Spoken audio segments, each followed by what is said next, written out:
అధ్యాయాలు ఉన్నాయి, మొత్తం మీద 56 వచనాలు ఉన్నాయి. ఈ 56 వచనాల్లో మనము కుదించుకుని మన యొక్క సమయాన్ని అనుసరిస్తూ మనము వాక్యాన్ని నేర్చుకుందాం. ప్రియులరా, మరి ఈ యొక్క హబక్కూకు అనేటువంటి ఆయన గురించి మనం చూసినప్పుడు, ఆయన చిన్న ప్రవక్తల యొక్క లిస్టులోనికి లేదా ఆ యొక్క జాబితాలోనికి చేర్చబడినటువంటి వాడు. ఆయన ప్రవక్త అని చెప్తున్నాను. ప్రత్యేకంగా ఎందుకు చెప్తున్నాను అంటే, నిజానికి ఆయన ప్రవక్త కంటే కూడా వేరొక స్థానంలో కూడా ఉన్నటువంటి వాడిగా చూస్తా ఉన్నాం. ప్రవక్త అని చెప్పొచ్చు, ఇంకా ఏమని చెప్పొచ్చు అంటే బాగా దేవుణ్ణి ఆరాధించేటువంటి, స్తుతించేటువంటి, మరి దేవుణ్ణి ఆరాధించేటువంటి వానిగా మనం చూడొచ్చు అనమాట. దేవుణ్ణి ఆరాధించి స్తుతించేటువంటి వానిగా మనం చూడగలుగుతాం. అందుకే ప్రత్యేకంగా ఈ హబక్కూకు 3వ అధ్యాయం అంతా కూడా ఒక కీర్తన ఉందన్నమాట. ఆయన ఒక కీర్తన పాడాడు.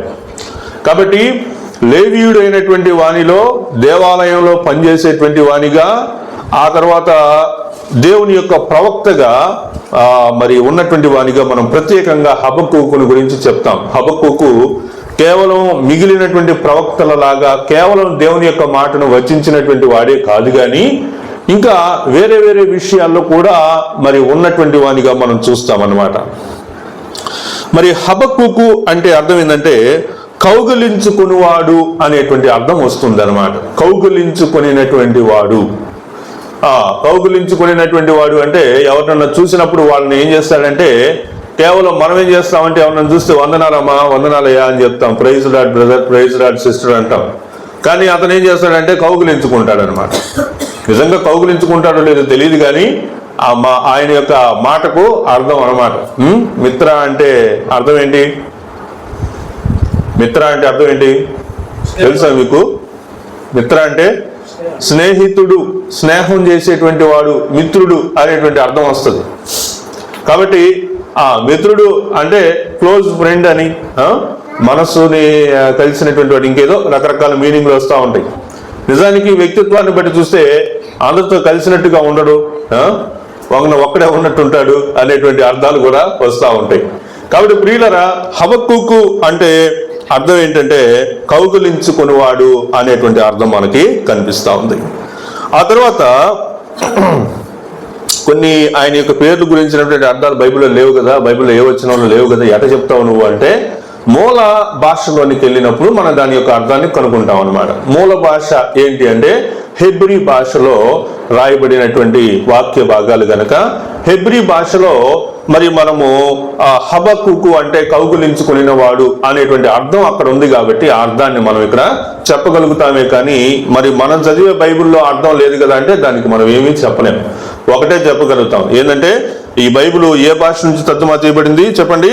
పాత నిబంధన గ్రంథమును క్రొత్త నిబంధన గ్రంథమును ఇమిడి ఉన్నవి. ఇది ఆదిమ హెబ్రీ గ్రీకు భాషల నుండి భాషాంతరము చేయబడినది. చాలా మంది మన తెలుగు బైబిల్ గురించి మాట్లాడేటువంటి వాళ్ళలో చాలా మంది తప్పు మాట్లాడేది ఏందో తెలుసా?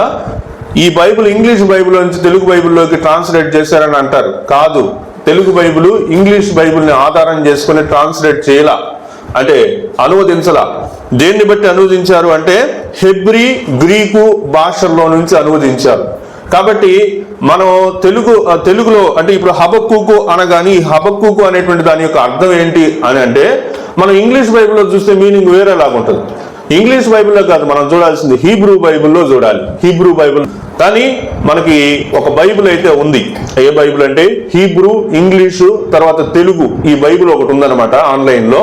సో దాన్ని బట్టి మనం ఒక్కొక్క పదానికి ఉండేటువంటి అసలైనటువంటి అర్థాన్ని మనం తెలుసుకోవచ్చు.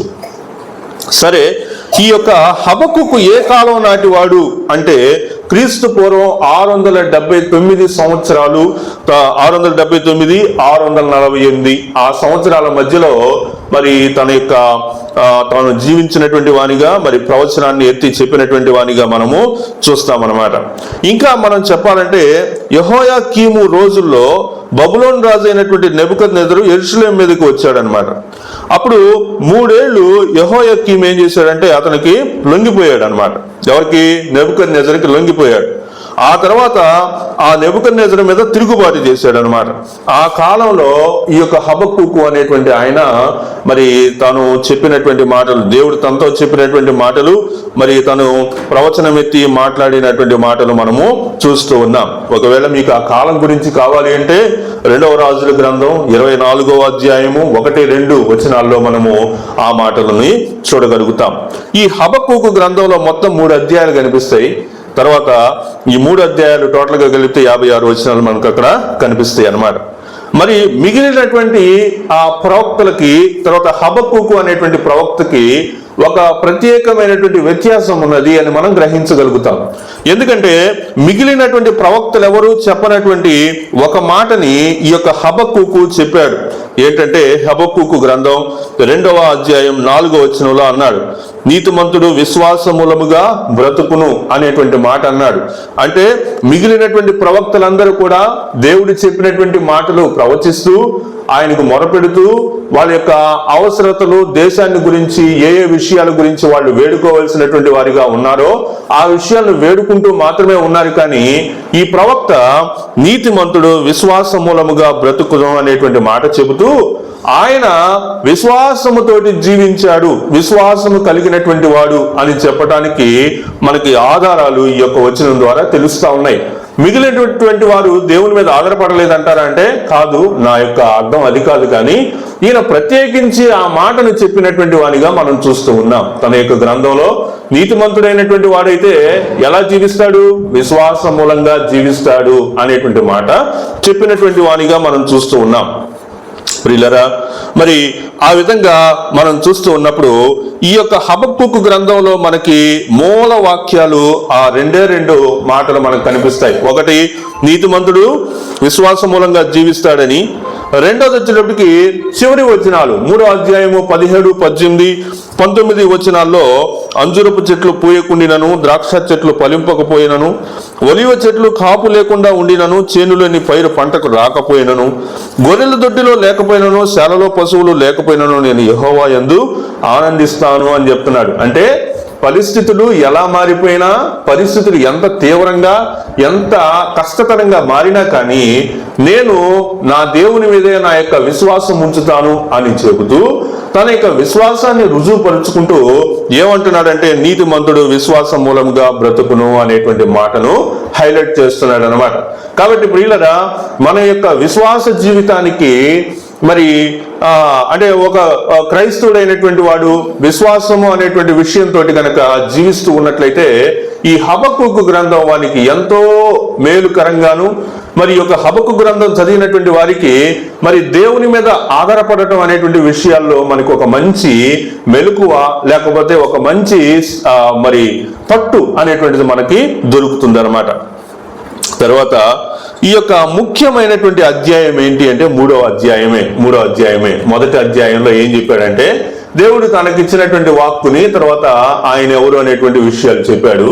తర్వాత 2వ భాగంలో ఏం చెప్పాడంటే అసలు దేవుడు ఎందుకని మరి వాళ్ళకి అంటే ఆ ప్రజలకు ఎలాంటి శిక్ష విధిస్తాడు, లేకపోతే తన యొక్క స్థితిగతులు, వాళ్ళ యొక్క పాపాన్ని గురించి చెప్తూ వచ్చాడు. ఆ తర్వాత 2వ అధ్యాయం అంతా కూడా దేవుణ్ణి డైరెక్ట్ గా దేవుణ్ణి ప్రశ్నలు అడుగుతా ఉన్నాడు హబక్కూకు. దేవుణ్ణి అడిగినటువంటి ప్రతి ప్రశ్నకి దేవుడు కూడా సమాధానం చెబుతూ వచ్చాడు అనమాట. 2వ అధ్యాయం అంతట్లో అది మనం చూస్తాం. ఇంకా 3వ అధ్యాయం దగ్గరికి వచ్చేటప్పటికి మరి ఒక కీర్తనగా తాను దేవునితోటి చెప్పినటువంటి మాటలు, దేవుణ్ణి పొగిడినటువంటి విషయాలు, దేవుణ్ణి ఆరాధించినటువంటి విషయాలు మనం చూస్తాం. మొదటి 3వ అధ్యాయము 2 వచనాల్లో మాత్రమే. మిగిలినటువంటి వచనాలన్నిట్లో కూడా ఆయనను స్తుతించి, ఆరాధించి, గణపరిచి, గొప్పగా మాట్లాడినటువంటి మాటలే మనకి కనిపిస్తా ఉన్నాయి అన్నమాట. ప్రియులరా, మరి హబక్కూకు గ్రంథంలో మనకి బైబిల్లో ఉండే ప్రతి గ్రంథంలో నుంచి కొన్ని విషయాలు మనకు తెలియాలి. ఆ కొన్ని విషయాలను బట్టే ఈ హబక్కూకు గ్రంథం అనేది బైబిల్లో ఉండాలా లేదా అనేది మనం చెప్తాం. మన బైబిల్ ఎన్ని గ్రంథాలు ఉంటాయి? 66 గ్రంథాల్లో ఒకరి గురించి రాయబడాలి. ఎవరు అడ్డు చెప్పండి? బైబిల్లో 66 గ్రంథాల్లో అర్థమవుతుందా? ఒక గ్రంథంలో ఎవరైనా ఒక వ్యక్తి గురించి రాయకపోతే అసలు ఆ గ్రంథమే బైబిల్లోకి తీసుకోరు. ఈ విధంగా నేను చెప్తే ఈ 66 గ్రంథాల్లో ఈ 66 గ్రంథాలు మనం బైబిల్లో ఈ యొక్క 66 గ్రంథాలు ఉండటానికి ఒకరి కారణం ఎవరా ఒకరు చెప్పండి? ప్రభు అయిన యేసుక్రీస్తు వారు. ప్రతి గ్రంథంలో నుంచి యేసుక్రీస్తు గురించిన ఒక వాక్యం రావాల్సిందే అన్నమాట. గుర్తుపెట్టుకోండి, ఈ 66 గ్రంథాలు మనకున్నాయి కదా, ఈ 66 గ్రంథాల్లో మనకున్నాయి. అదే క్యాథలిక్ వాళ్ళ యొక్క బైబిల్లో ఇంకొన్ని ఎక్స్ట్రా బుక్స్ ఉన్నాయి. ఆ తర్వాత ఇంకా వేరే ఇంకొక క్రైస్తవ్యంలో ఇంకొక విధానం ఒకటి ఉంది. ఆ విధానంలో ఉండేటువంటి వాళ్ళకి ఇంకొక 4 పుస్తకాలు ఎక్కువ ఉన్నాయి. మరి ఈ విధంగా చూస్తూ వచ్చినప్పుడు మన బైబిల్లో మాత్రమే 66 పుస్తకాలు ఉన్నాయి, కానీ మిగిలినటువంటి వేరే వాళ్ళ యొక్క బైబిల్లో ఇంకొన్ని ఎక్కువ పుస్తకాలు అయితే ఉన్నాయి అన్నమాట. వీళ్ళని గమనించండి. మరి మన బైబిల్కి వాళ్ళ బైబిల్కి ఉన్నటువంటి తేడా ఏంటి అంటే, మన విశ్వాసం యేసుక్రీస్తు ప్రభువు మీద. మన విశ్వాసం ఎవరి మీద? యేసుక్రీస్తు ప్రభు వారి మీద. కాబట్టి మనం చదివే ప్రతి పుస్తకంలో ఏముండాలంటే యేసు ప్రభువుని గురించినటువంటి మాటలు ఉండి తీరాల్సిందే అన్నమాట. ఒకవేళ యేసుక్రీస్తు గురించినటువంటి మాటలు లేకపోతే ఆ గ్రంథం అనేటువంటిది మనకు పనికి రాదన్నమాట. అర్థమవుతుందమ్మా నేను చెప్పేది? ఒకవేళ బైబిల్లో ఉండేటువంటి ఒక గ్రంథంలో యేసు ప్రభువుని గురించినటువంటి మాట, లేదా యేసు ప్రభువు కొరకు, లేదా యేసు ప్రభువు అనేటువంటి విషయాలు చెప్పటానికి వీలైనటువంటి మాటలు లేకపోతే ఆ గ్రంథం మనకు వేస్ట్. ఇప్పుడు అర్థమైందని నేను చెప్పింది. ఇప్పుడు ఈ రకంగా మనం ఆలోచిస్తే ఒక గ్రంథంలో అసలు దేవుడి పేరే లేదు. బైబిల్లో ఉన్న ఒక గ్రంథంలో దేవుడు అంటే యెహోవా అనేటువంటి పేరు కానీ, యేసుక్రీస్తు అనేటువంటి పేరు కానీ, పరిశుద్ధాత్ముడు అనేటువంటి పేరు లేనటువంటి ఒక గ్రంథం ఉంది. తెలుసా మీకు? ఆ గ్రంథాన్ని మీరు చదివితే ఎక్కడ దేవుడు అని కానీ, యేసు ప్రభు అని కానీ, యెహోవా అని కానీ, సైన్యములకు అధిపతి యెహోవా అని కానీ ఎక్కడ కనిపించదు మీకు. ఎస్తేర్ యెహోవా దేవుడు అనేటువంటి పేరు లేకుండా మరి ఆ గ్రంథం ఎందుకుంది అంటే, ఆ గ్రంథంలో నుంచి వచ్చినటువంటి మాటలు యేసు ప్రభు వారి యొక్క జనన విధానంలో యాడవుతాయి. అర్థమవుతుందా? యేసు ప్రభు వారి యొక్క జనన విధానంలో ఆ గోత్రాలు, తర్వాత మరి ఏం చెప్పారు దాంట్లో లైనేజ్ ఉంటుంది కదా, ఆ లైనేజ్ లో ఆ క్రమం అనేటువంటిది ఉంది కాబట్టి ఆ గ్రంథం ఉందన్నమాట. అంతకు మించి వేరేది లేదు.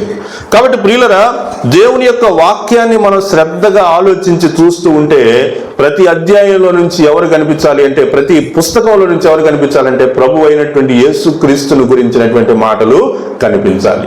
మరి ఈ యొక్క హబక్కూకు గ్రంథంలో మనకి యేసు ప్రభు వారిని గురించినటువంటి మాటలు ఎక్కడ కనిపిస్తాయి అంటే 1వ అధ్యాయం 12వ వచనంలో కనిపిస్తుంది. ఏంటంటే, యెహోవా నా దేవా, నా పరిశుద్ధ దేవా, ఆది నుండి నీ ఉన్నవాడవు కావా, మేము మరణమునందము. యెహోవా తీర్పు తీర్చుటకు నీవు వారిని నియమించి ఉన్నావు. ఆశ్రయదుర్గమా, మమ్మును దండించుటకు వారిని పుట్టించితివి.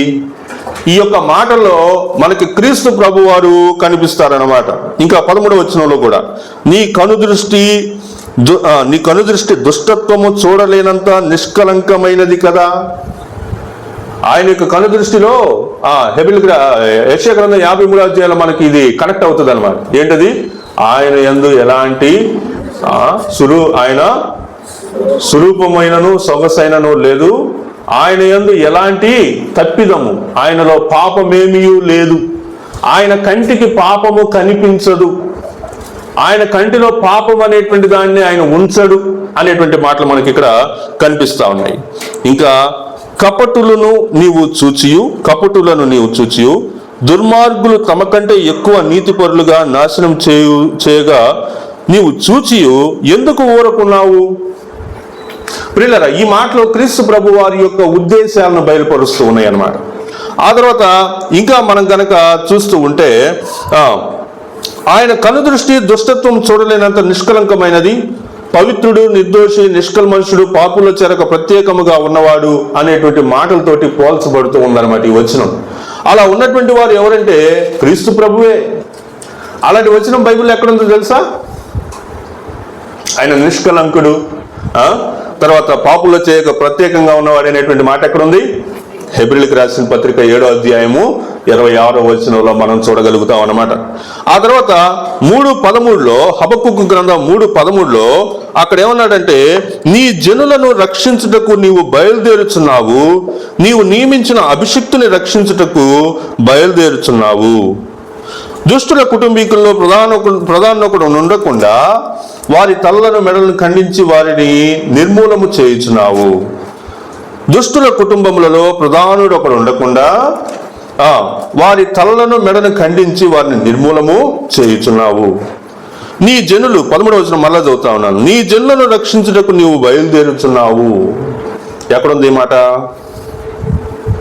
ఎక్కడుంది చెప్పండి?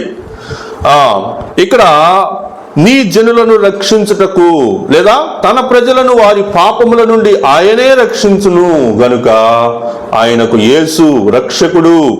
ఇక్కడ మనం చూస్తున్నటువంటి ఆ రక్షకుడు బయలుదేరుచున్నాడు, లేదా యేసు అను పేరు పెట్టుదు అనేను అనేటువంటి మాట మనం చూస్తా ఉన్నాం. ఇది ఎక్కడ? మత్తయి సువార్త 1వ అధ్యాయము 21వ వచన భాగం, 21, 22, 23 వచ్చిన భాగాల్లో మనం ఈ మాటలు చూడగలుగుతాం. కాబట్టి మరి హబక్కూకు ప్రవచించినటువంటి ప్రవచనమైనటువంటి మాటల్లో నుంచి మనకి ఎవరు కనిపిస్తున్నారంటే క్రీస్తు ప్రభు వారు మనకి ఇక్కడ కనిపిస్తూ ఉన్నారు. ప్రియులారా, దేవుని యొక్క వాక్యం చాలా గట్టిది. దేవుని యొక్క వాక్యానికి రుజువులు ఉంటాయి. ఏదో యాదృచ్ఛికంగా ఏదో 4 మాటలు రాసేసి, లేకపోతే 4 సూక్తులు లాంటివి రాసేసి ఓకే చదువుకోండి అన్నట్టుగా ఉండదు. వాక్యానికి చాలా పునాదులు ఉంటాయి. అంటే దాన్ని ఏమంటారు, ఆ వాక్యానికి బేస్ అనేటువంటిది ఉంటుంది, స్ట్రాంగ్ గా ఉంటుంది. అయితే బేస్ లేనటువంటి కొన్ని పుస్తకాలు కూడా ఇంతకు ముందు బైబిల్లో ఉండేవి. అయితే తర్వాత తీసేశారు ఆ పుస్తకాలు. రోమన్ క్యాథలిక్ వాళ్ళ యొక్క బైబిల్లో ఆ పుస్తకాలు ఇంకా ఉన్నాయి అన్నమాట.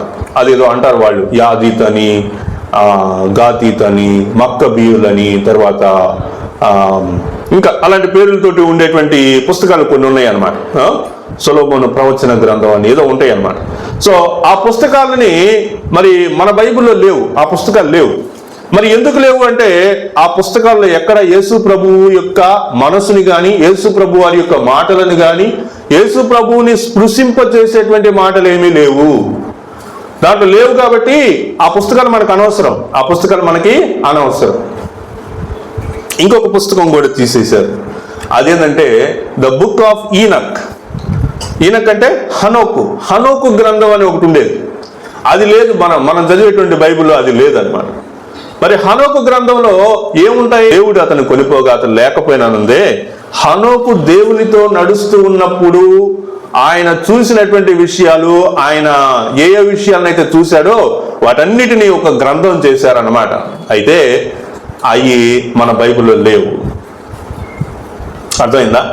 ఎక్కువ మరి ఆయన చూసినటువంటి హనోకు చూసినటువంటి విషయాలు దగ్గర ఎక్కడుంటాయంటే ఆదికాండం 6వ అధ్యాయంలో ఉంటుంది చూసారా. అప్పుడు పరలోకంలో ఉండేటువంటి దూతలు మరి వాళ్ళు భూమి మీద ఉండేటువంటి నరుల యొక్క కుమార్తెలు చాలా అందంగా ఉన్నారని చూసి వాళ్ళ యొక్క దేవుడు వాళ్ళని ఎక్కడైతే నియమించాడో ఆ నియమించినటువంటి నరుల కుమార్తెలతోటి వాళ్ళు పోయినప్పుడు వాళ్ళకి కుమారులు కలిగారు, వాళ్ళని వివాహం చేసుకున్నారు. ఆ కాలంలో వచ్చినటువంటి బలవంతులైనటువంటి వాళ్ళని ఏమన్నారు? నెఫిలీలు. వాళ్ళని నెఫిలీలు అనేటువంటి మాటతోటి చెప్పారనమాట, బలవంతులైనటువంటి వారు అనేటువంటి మాట. ఇంకా నేను ఇక్కడ నుంచి మీకు చెప్పేటువంటి మాటలు, ఒకవేళ హనోకు గ్రంథంలో నుంచి చెప్పేటువంటి మాటల గురించి చెప్తే, ఇప్పుడు మన చుట్టుపక్కల ఉన్నటువంటి వేరే మతస్థులు వేరే వాళ్ళతోటి కూడా కలిసినటువంటి మాటలు ఉంటాయి కాబట్టి గొడవలు అయ్యేదానికి దారి చేస్తుంది. కాబట్టి అక్కడి నుంచి ఆపేస్తా ఉన్నాను. సో మనం చూసినటువంటి గ్రంథాల్లో ఉండేటువంటి వాక్యాలను బట్టి మనం ఏం చూస్తున్నామంటే ప్రతి ఒక్క పుస్తకంలో నుంచి ఏం రావాలి చెప్పండి? ఏం రావాలి? యేసు క్రీస్తును గురించినటువంటి కొన్ని మాటలైనా, ఒక్క ప్రవచనమైన దాంట్లో నుంచి మనకి రావాలన్నమాట. సరే, మంచిది. మరి మనము ఈ యొక్క క్లుప్త చరిత్ర చూద్దాం. ఈ యొక్క హబక్కూకు గ్రంథాన్ని మనం ధ్యానించక మునుపు అక్కడ ఉన్నటువంటి పరిస్థితులు ఏంటో మనం అర్థం చేసుకుంటే గాని మనం ఈ యొక్క గ్రంథాన్ని ఈజీగా సులభంగా అర్థం చేసుకోవడానికి వీలవుతుంది అన్నమాట. ఏంటి అంటే ప్రవక్తలంతా కూడా ఇశ్రాయేలీల గురించి, తర్వాత లేకపోతే వారి విరోధుల గురించి ప్రవచింపగా హబక్కూకు నేరుగా దేవునితోనే మాట్లాడాడు. మిగిలినటువంటి ప్రవక్తలు ఏం చేశారంటే దేవుడు ఏమని ఆజ్ఞాపించాడో ఆజ్ఞాపించినటువంటి మాటలను మాత్రమే ప్రజలకు బోధిస్తూ వచ్చారు. మీరు ఇలాంటి స్థితిలో ఉన్నారయ్యా, మీరు మార్చుకోండి, దేవుడు మీకు ఒక అవకాశం ఇస్తున్నాడు అని చెప్తూ వచ్చారు. వాళ్ళు మార్చుకున్నప్పుడు వారిని దేవుడు ఏం చేశాడంటే క్షమించాడు. ఆయన తన యొక్క మనసుని ఆయన కరుణ చేసుకొని వారి యొక్క జాలిపడి వారి మీదకి తీసుకొస్తానని చెప్పినటువంటి ఆ నాశనాన్ని నుంచి వారిని ఏం చేశాడు, విడిపించాడు అనేటువంటి మాటలు మనం చూస్తాం. కానీ ఇక్కడ హబక్కుకు ఏం చేస్తున్నాడంటే దేవునితోనే డైరెక్ట్ గా మాట్లాడుతున్నాడు, దేవుణ్ణే ప్రశ్నిస్తున్నాడు. ఎందుకు నువ్వు ఇలా చేసావు? మేము ఇంత ప్రార్థన చేస్తుంటే ఎందుకు చూడవు? ఇంత నాశనం జరుగుతుంటే నువ్వు ఎందుకు పట్టించుకోవు? అసలు ఉన్నావా? ఒక పాట ఏదో ఉంటది, అసలు ఉన్నావా అని ఏదో పాడతారంట. బుద్ధి చెప్పడానికి కల్దీలను వినియోగించుకున్నట్టుగా ప్రవక్త చెప్పాడు అనమాట. ఇక్కడ కల్దీలు అనేటువంటి వాళ్ళు ఉంటారు. ఇక్కడ వీళ్ళు తప్పు చేస్తే, ఎవరు ఇశ్రాయేలీలు తప్పు చేస్తే దేవుడు ఏం చేశాడంటే ఆ కల్దీలు అనేటువంటి వాళ్ళని రేపాడు అనమాట. రేపి అరే పోయి మీరు యుద్ధం చేయండి అని చెప్పేసి దేవుడు వాళ్ళని రేపుతాడు.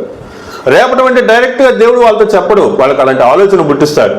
అప్పుడు వాళ్ళు ఏం చేస్తారంటే యుద్ధానికి వస్తారు. యుద్ధానికి వచ్చి ఇశ్రాయేల్ దేశం మీద దండెత్తి వచ్చినప్పుడు వీళ్ళు ఆ యుద్ధంలో పోరాడేటువంటి వారిగా ఉంటారు, పోరాటంలో ఫెయిల్ అయ్యేటువంటి వారిగా ఉంటారు. ఫెయిల్ అయినప్పుడు వాళ్ళకి బానిసత్వం అనేటువంటి దానిలోకి వెళ్ళేటువంటి వారిగా ఉంటారు. ఆ బానిసత్వంలో ఉన్న తర్వాత వాళ్ళు ఏం చేస్తారంటే దేవునికి మొరపెడతారు. వాళ్ళు మొరపెట్టినప్పుడు దేవుడు ఏం చేస్తాడంటే అరే నా బిడ్డలు మళ్ళీ నా వైపు తిరిగారు, వాళ్ళు నన్ను వేడుకుంటున్నారు, కాబట్టి నేనేం చేయాలి, వాళ్ళని రక్షించాలి అని దేవుడు అనుకుంటాడు. అర్థమైంది కదా ప్రాసెస్? అర్థమైందా? ఇదే ప్రాసెస్ మనకు బైబిల్ మొత్తం మీద కనిపిస్తుంది. బైబిల్ మొత్తం మీద కనిపించేటువంటి విధానం ఇదే. ఎందుకని దేవుడు వీళ్ళు తప్పు చేస్తే వేరే అన్య మతస్థులు లేకపోతే అన్య సామ్రాజ్యాల్లో ఉండేటువంటి వాళ్ళని రేపుతాడు. వాళ్ళు వచ్చి వీళ్ళ మీద ఎందుకు దండెత్తుతారు? వీళ్ళ మీద దండెత్తిన తర్వాత వీళ్ళెందుకు యుద్ధంలో నష్టపోతూ ఉంటారు?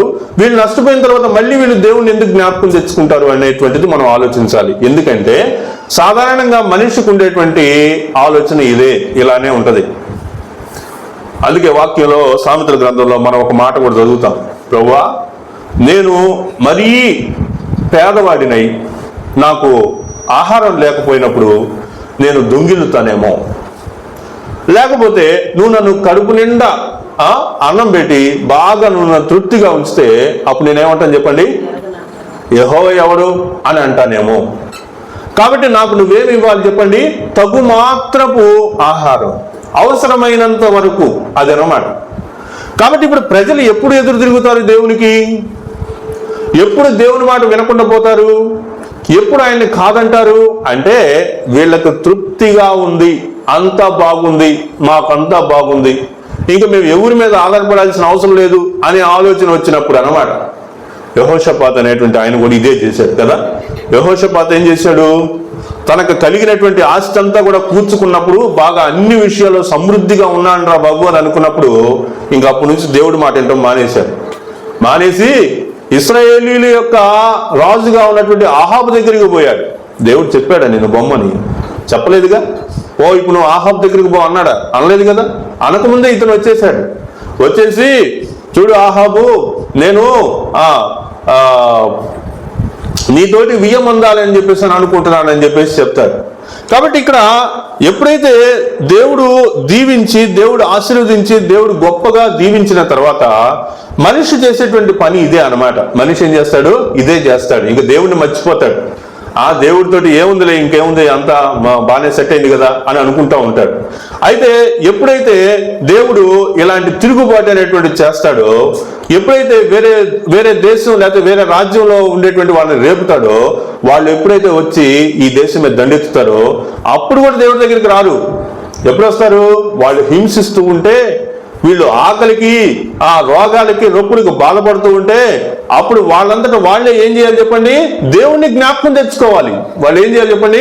దేవుణ్ణి జ్ఞాపకం తెచ్చుకోవాలి. అరే మనం ఇంత ముందు రోజులు ఎలా ఉన్నావురా, ఇంతకుముందు మనం దేవుని నామాన్ని స్తుతించే వాళ్ళం కదా, ఆరాధించే వాళ్ళం కదా, చూడు పంటలు పైర్లన్నీ సమయానికి టయానికి అన్నీ వచ్చాయి కదా, ఇలా వస్తా ఉంటే మనం చాలా సంతోషంగా జీవించాం కదా, మన యొక్క మూర్ఖత వల్లనే కదా, లేకపోతే మనం ఆయన యొక్క వాక్యాన్ని వినకుండా ఉండటం వల్లనే కదా మనం ఇలా అయిపోయాము అనేటువంటి ఆలోచన వాళ్ళకి రావాలి. ఇది దేవుని యొక్క ఆలోచన. అలా రావాలి అంటే దేవుడు ఏం చేస్తాడు? అలా రప్పించడం కోసం ఒక ప్రవక్తను రేపుతాడు అనమాట. అలాంటి పరిస్థితుల మధ్యలో ఒక ప్రవక్తను రేపి ఆ ప్రవక్త ద్వారా చెప్పిస్తాడనమాట, మీరు ఇలాంటి దీన స్థితిలో ఉన్నారు, మీరు ఆ దేవుని యొక్క మాటలు మీరు వినలేదు అని చెప్పేసి చెప్పిస్తాడు. అప్పుడు ఎవరైతే వాడి యొక్క హృదయాన్ని దేవుని వైపు తిప్పుకుంటారో వారిని బట్టి దేవుడు ఏం చేస్తాడు? పశ్చాత్తాపడతాడు. తర్వాత ప్రియులరా, ఇది ఈ గ్రంథాలన్నింటిలో, చిన్న ప్రవక్తల యొక్క గ్రంథాలన్నింటిలో మనం చూస్తూ వచ్చేటువంటి ఒక విధానం. అయితే దానికి కొద్దిగా భిన్నంగా ఈ యొక్క హబక్కూకు చేసినటువంటి పనులను మనం చూస్తూ ఉన్నామన్నమాట. పాత నిబంధన గ్రంథంలో ఏ ప్రవక్త కూడా దేవుణ్ణి ఈ విధంగా నిలదీసి అడిగినట్టుగా లేదనమాట. అయితే పరిశుద్ధుడైనటువంటి దేవుడు దుర్మార్గులైనటువంటి మనుషుల్ని, లేకపోతే దుర్మార్గులైనటువంటి అన్యుల్ని లేపి నీతిమంతులు అయినటువంటి వారిని నాశనం చేయటం అనేటువంటి ఒక ప్రేరేపణ అనేటువంటిది మనకి కనిపిస్తా ఉందన్నమాట.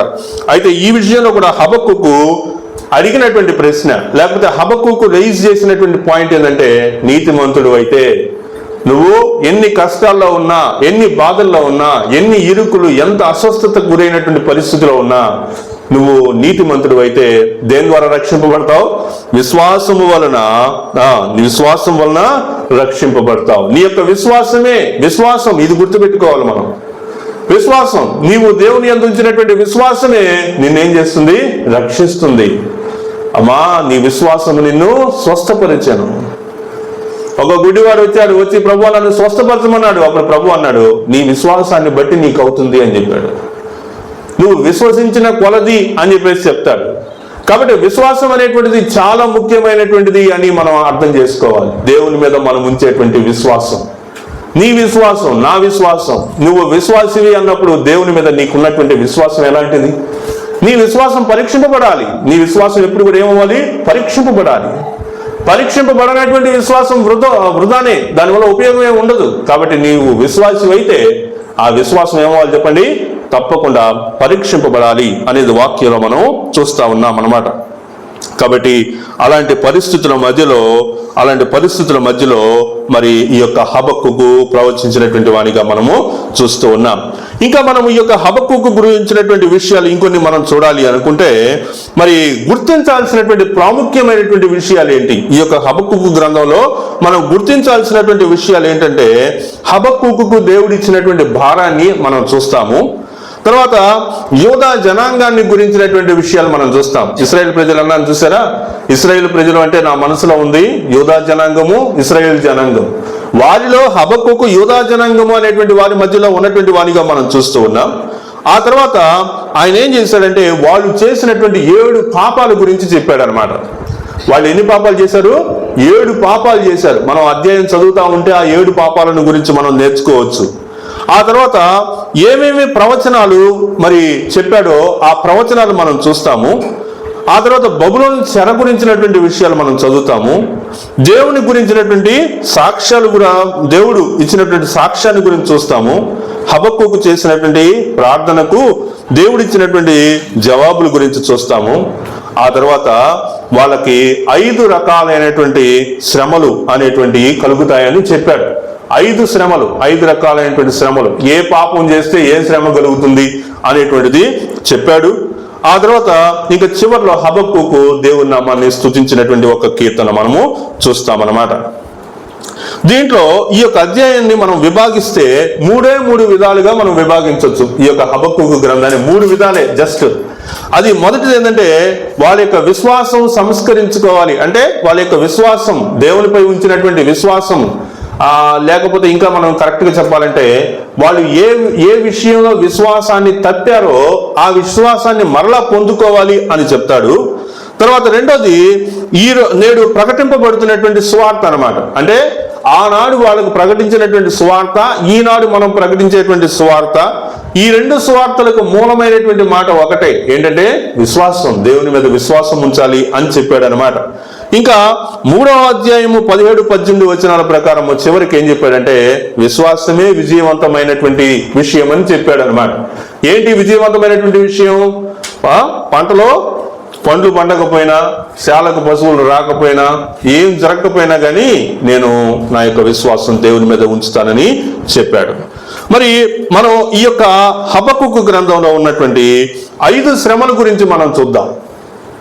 5 శ్రమలు. మొదటి శ్రమ 2వ అధ్యాయం 6వ వచనంలో ఉంది. అంటే దాదాపుగా అన్ని శ్రమలు 2వ అధ్యాయంలోనే ఉన్నాయి. ఆ శ్రమకి ఇక్కడ నేనేం చెప్తున్నానంటే 5 శ్రమలు, 5 ప్రార్థనలు.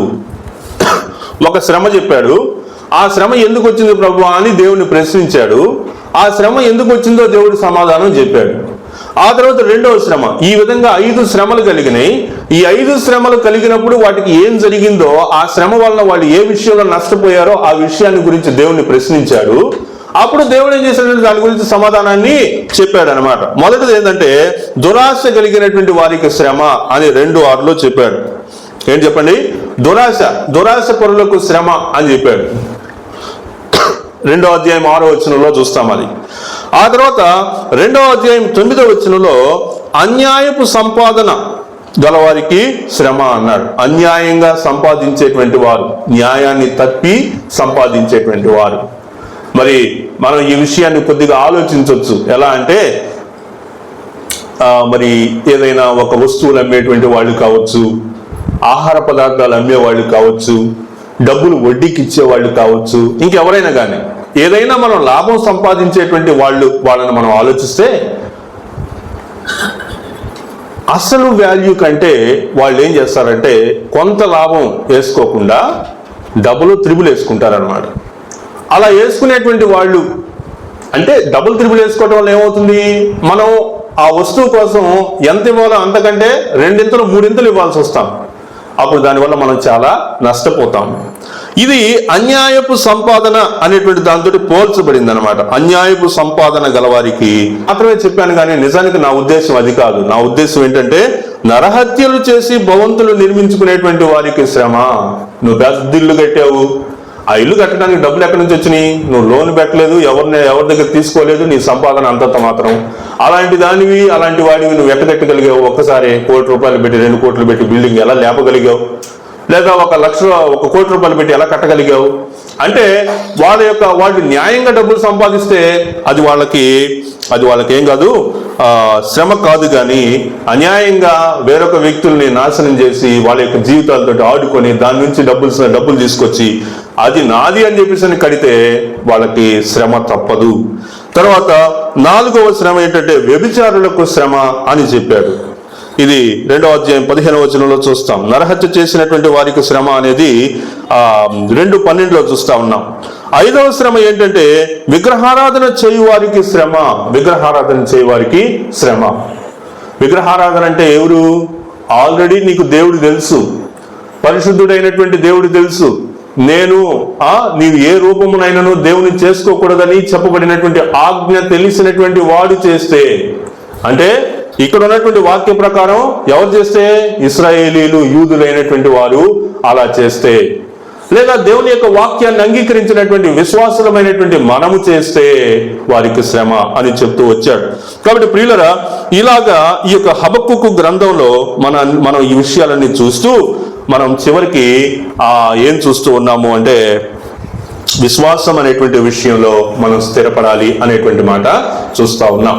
ఇప్పటి వరకు నేను మీకు చెప్పినటువంటి విషయాలన్నీ కేవలం ఇంట్రడక్షన్ మాత్రమే. ముందు ఈ యొక్క హబక్కుకు గ్రంథంలో జరిగినటువంటి పరిస్థితులు, హబక్కుకు దేని గురించి చెప్పాడు, ఏ కాలం నాటివాడు, ఆయన ప్రవచించడానికి కలిగినటువంటి కారణాలేంటి, ఈ విషయాలన్నీ చెప్తూ ప్రాముఖ్యమైనటువంటి విషయంగా హబక్కుకు దేని గురించి చెప్పాడు అంటే విశ్వాసం అనేటువంటి విషయాన్ని గురించి చెప్తూ వచ్చాడని మనం చూస్తా ఉన్నాం. ప్రియులరా, ఇప్పుడు మనము ఒక 5 నిమిషాలు లేదా ఒక 10 నిమిషాలు 5 నిమిషాల లోపల నేను కొంత భాగం వరకు నేను మీకు చెప్పాలని ఆశపడుతా ఉన్నాను. మొదటి అధ్యాయం 1వ వచనం, ప్రవక్తయగు హబక్కుకు నొద్దకు దర్శన రీతిగా వచ్చిన దేవోక్తి. దేవుడు చెప్పినటువంటి మాటలను, దేవోక్తులను మరి హబక్కుకు వివరిస్తూ ఉన్నాడు. ఆ తర్వాత 1వ అధ్యాయం 2 నుంచి 4వ వచనంలో ఒక ఫిర్యాదుని మనం చూద్దాం. అంటే దేవుని ప్రశ్నించాడని చెప్పాను కదా, మొదటిది ఏ విషయాన్ని బట్టి ప్రశ్నించాడో చూద్దాం. యెహోవా, నేను మొరపెట్టినను నీవెన్నాళ్ళు ఆలకింపకుందువు. ఇక్కడ హబక్కుకు ఏం చేస్తున్నాడు? మొరపెడుతూ ఉన్నాడు, కానీ దేవుని దగ్గర నుంచి సమాధానం రావడం లేదు. ప్రియులరా, కొన్నిసార్లు మనం ప్రార్థన చేసేటప్పుడు దేవుని దగ్గర నుంచి సమాధానం రాలేదు అంటే దాన్ని బట్టి మనం చింతించకూడదు, కానీ ఇంకా ఎక్కువసేపు ప్రభు సమాధానం చెప్పే వరకు మనం ఏం చేయాలంటే కనిపెడుతూ ఉండాలి, ప్రార్థనలో కనిపెడుతూ ఉండాలి. అంటే ఈ రోజుల్లో ఉండేటువంటి క్రైస్తవులు కానీ లేకపోతే చాలా మంది ఎలా మారిపోయారంటే వాళ్ళకి plan A, plan B, plan C, plan D, మొత్తం 4 ప్లాన్లు మైండ్లో పెట్టుకుంటున్నారు అనమాట. పెట్టుకొని ఫస్ట్ వాళ్ళు ప్రార్థన చేస్తారు, ప్రభువా ఇది పరిస్థితి, ఏం చేయమంటావు అని ప్రార్థనలో అప్పుడే ఇన్స్టెంట్గా చూస్తూ ఉంటారు, కళ్ళు మూసుకొని చూస్తూ ఉంటారు. దేవుడు వెంటనే చెప్తాడా లేదా అని చూస్తూ ఉంటారు. దేవుడు ఒకవేళ చెప్పలేదు అనుకోండి, వెంటనే ఏం చేస్తారు, ప్లాన్ బి, అయిపోయింది, ప్రభు ఏం చెప్పలేదు, దేవుడు ఏం చెప్పడేమోలే, ఈ విషయం దేవుడికి తెలుసో లేదో అని ఇంక వెంటనే ఏం చేస్తారు, రెండో ఆప్షన్ దగ్గరికి వెళ్ళిపోతారు. ఓకేనా, రెండో ఆప్షన్ దగ్గరికి వెళ్ళిపోతారు. ఇప్పుడు మనం ఏం చూద్దామంటే ఒక రోగం గురించి చూద్దాం, అనారోగ్య సమస్య గురించి చూద్దామా? ఏదైనా ఒకటి మీ మనసులో ఉండేటువంటి ఒక ఆలోచన అందరికీ మరి వీలుకరంగా ఉండేటువంటి ఒక విషయం గురించి మనం చూద్దాం. అనారోగ్య సమస్య అయినా, అప్పుల బాధ అయినా, లేకపోతే మరి ఇంకేదైనా కానీ ఒక విషయాన్ని గురించి మనం చూద్దాం.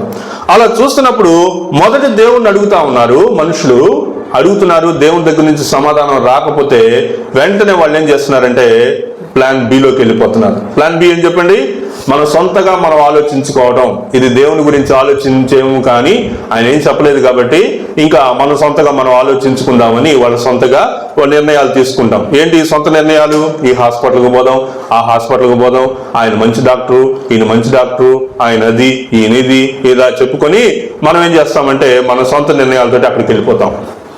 అక్కడికి వెళ్ళిన తర్వాత అక్కడ పరిస్థితి ఓకే అయిందనుకోండి, అంతా సెట్ అయిపోయింది, మనం అనుకున్నట్టుగా జరిగింది అనుకోండి, అంతటితోటి ముగించుకొని వెనక్కి వచ్చేస్తాం.